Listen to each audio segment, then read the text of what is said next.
market itu adalah market yang sangat volatile dan kalau kita lihat ya teman-teman, kripto ini selalu berpotensi ya mengalami drop yang sangat signifikan ya. Dan memang kalau kita lihat kripto sekarang memang dia mendapatkan yang namanya relief bounce.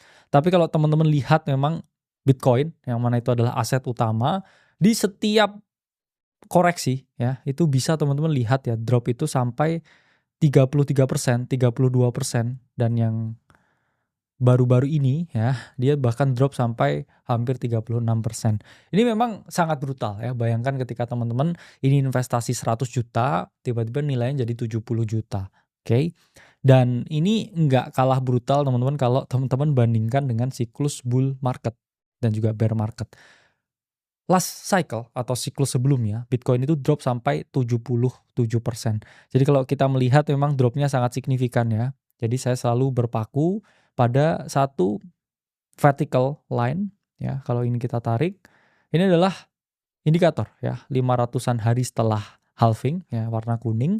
Jadi apa itu halving? Kalau teman-teman yang nggak tahu, itu adalah suatu mekanisme di dalam Bitcoin ya, di dalam jaringan Bitcoin yang mana reward dari penambang yaitu dikurangi setengah ya. Yang mana setiap kali ya kita udah 500-an hari ya setelah halving, Bitcoin ini drop cukup signifikan ya. Dan kita udah tepat ya di Oktober ya kemarin itu udah di 500-an harinya dan saya waktu itu memang relatif cukup bearish ya. Dan sekarang pun kita memang masih memperoleh yang namanya relief bounce, cuman bukan berarti ya ini adalah keadaan yang mana kita langsung OTW bull ya, karena kita pasti retest ya area 50 week moving average dan juga area of value 100.000 yang mana di sini ya mungkin ada potensi yaitu adalah rejection ya, atau seller yang mungkin step up di area supply yang ada di 100.000. Nah, kita ngomongin kembali ke sejarah. Ini yang memang sedikit teknis. Gimana sih sejarah singkat dari kripto? Saya akan membahas mengenai Bitcoin dan juga altcoin, transisinya seperti apa, what happened back then. Pertama memang sampai sekarang Bitcoin itu nggak ngerti foundernya siapa. Ya ada, namanya Satoshi Nakamoto. Cuman apakah dia orang Jepang, apakah dia orang Irlandia, apakah dia orang Turki, atau apakah dia ini orang USA, nobody knows ya. Kita hanya tahu dia membuat white paper Bitcoin dan dia membuka ya percakapan di forum online di tahun 2008 dan dia menjelaskan suatu sistem uang elektronik yang bisa terdesentralisasi. Dan semenjak saat itu ya memang banyak lahir ya aset-aset kripto yang lain. Tapi sampai sekarang kita itu nggak ngerti who is Satoshi Nakamoto. Ini sama ketika teman-teman mau berinvestasi Tesla. Kamu tahu Tesla itu di belakangnya siapa? Elon Musk. Ya ini ada nilai positif dan juga negatifnya. Let's say Elon Musk meninggal dunia. Harga Tesla berpotensi jatuh. Begitu juga sebaliknya, kalau Elon Musk misalkan menang pemilu dan lain sebagainya, Tesla mungkin terbang. Ada suatu risiko ketika kita tahu siapa founder dari suatu project tersebut. Ya, bisa risiko positif dan juga risiko yang sifatnya negatif juga. Jadi kita harus kaji, ya memang ada positif negatifnya. Satu, kalau Satoshi ya, ini tidak diketahui, ya trust ya, itu memang sedikit berkurang. Cuman kita juga kadang was-was juga nih. What if someday ya dia keluar dengan walletnya yang isinya 1 juta Bitcoin, bergerak, itu akan menimbulkan kepanikan yang luar biasa. Meskipun ada juga ya yang mengatakan bahwa sisi positif dari Satoshi itu tidak ada dan tidak pernah muncul figurnya atau sosoknya. Itu adalah menunjukkan bahwa Bitcoin ini bisa berjalan sendiri ya tanpa adanya suatu sosok tunggal. Dan itu memang menjadi suatu perdebatan yang mana positif dan negatif. Jadi kalau teman-teman sekarang mau membeli Bitcoin, you don't know who created Bitcoin. Oke, jadi di sini dipaham ya, ada suatu sistem anonimus terdesentral yang mana kita tidak tahu siapa yang mengerjakan ya di baliknya.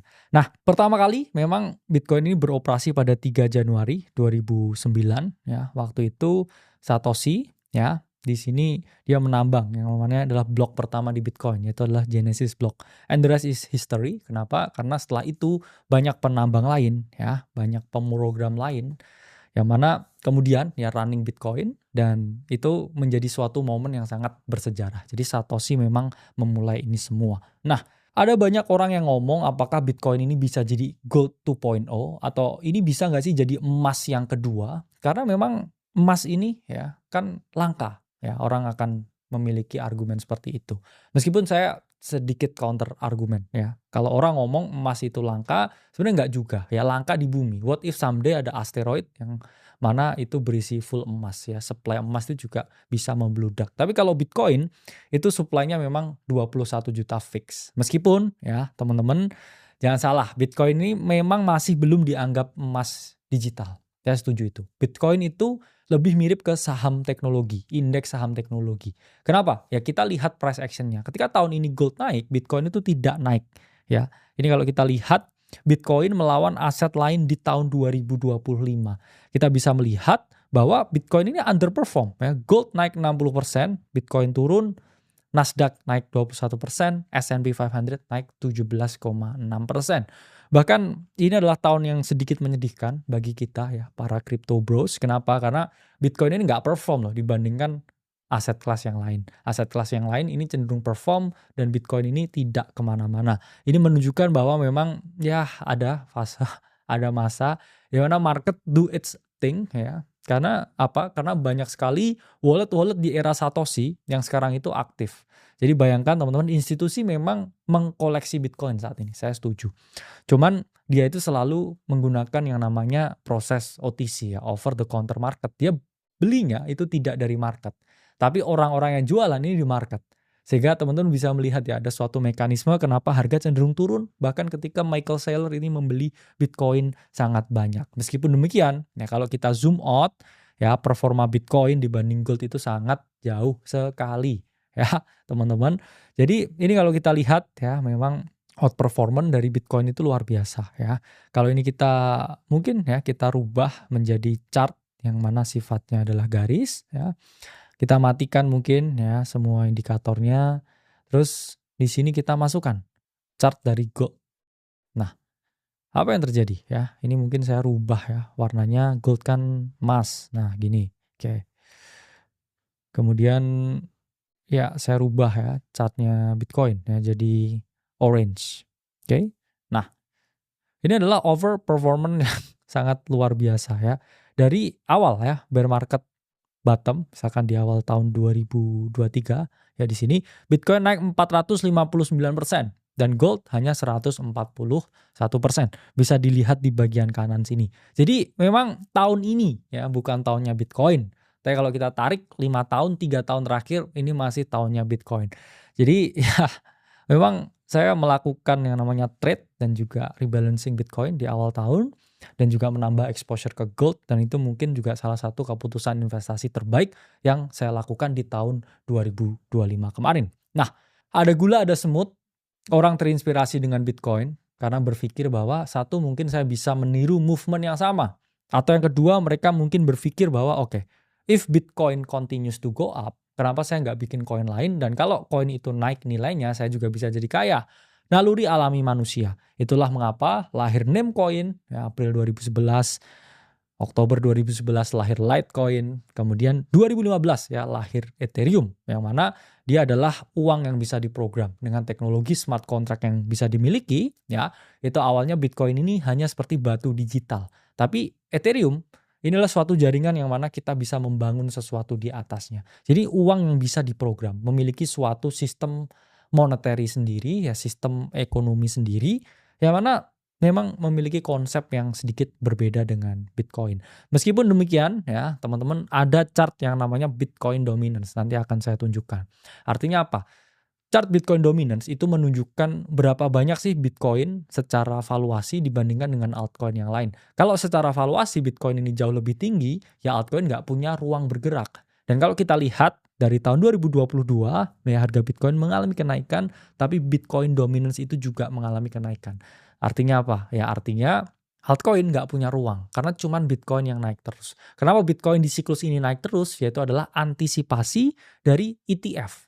Ya, jadi Wall Street ini membuat suatu produk di mana kita bisa memiliki exposure terhadap Bitcoin tanpa kita melakukan self custody dan memegang Bitcoin itu sendiri. Jadi kita membagi risikonya. Oke. Lalu ada yang namanya adopsi yang meningkat. karena ada Ethereum bisa diprogram ya dengan teknologi smart contract, lahir yang namanya decentralized finance. Dia ingin mirroring bank. Oke, kita bangun bank di atas jaringan Ethereum. Kamu nanti bisa ya di atas smart contract ini meminjamkan uangmu ke sini ya. Kemudian saya akan lending itu ke somebody else ya, dan saya akan dapat yield di sini. Ini adalah sistem yang terbangun di atas DeFi. DeFi ini meledak di 2021. Kenapa? Waktu itu satu memang COVID. Dua adalah liquidity injection di tahun 2021 itu yang luar biasa gede. Jadi apapun naik. Ya, kalau kamu dengar orang di 2021 mereka kaya mendadak, ya memang that was real ya sebelum kamu semua di sini. Kemudian ada NFT yang mana marak di 2021 juga, orang jualan gambar online, cuman gambarnya ini ya dikunci di dalam jaringan blockchain. Jadi kamu memiliki ya certificate of ownership dari suatu gambar tertentu. Yang mana ini memang waktu itu hype ya, tapi sesuatu yang sangat hype akhirnya juga mereda juga.